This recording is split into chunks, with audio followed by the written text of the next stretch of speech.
Next, dito naman tayo sa part 43. Ito, kunin mo na yung ballpen mo at gayaan mo itong ito na ito. Ganyan, ganyan, ganyan. Ito ay, bakit?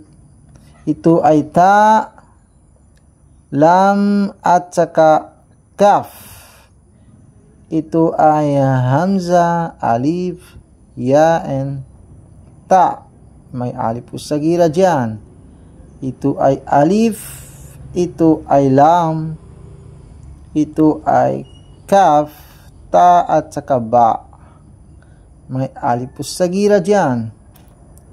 Ito ay waw. Ito naman ay qaf. Qaf, ra. Ito ay hamza, alif, and ba.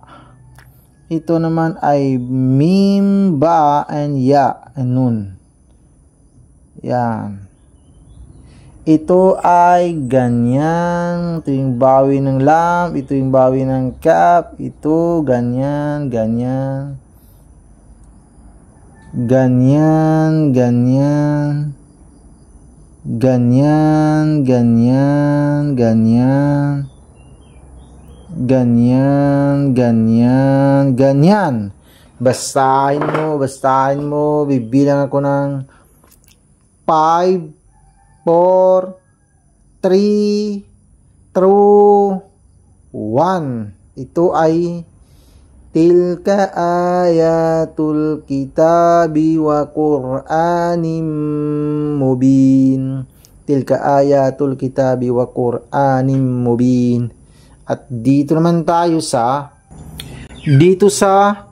Suratul Hijr. Hijr. Ito. Lapit natin. Maliit kasi yung Quran na gamit ko. Ito, yan. Tingnan mo, panjinin mo. Suratul Hijr. Yan. Dagdagan natin yung light. Yan. Ito.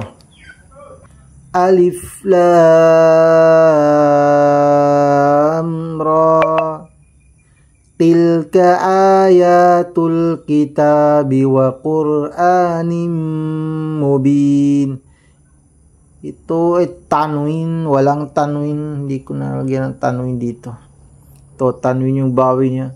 Wa qur'anim mubin. Rubama yawaddu alladhina kafaru law kanu muslimin. Rubama yawaddu alladhina kafaru law kanu muslimin. Ganun yun. Ito, basahan mo. Awag mo na. Zarhum ya... Bakit? Nagluko-luko yung cellphone.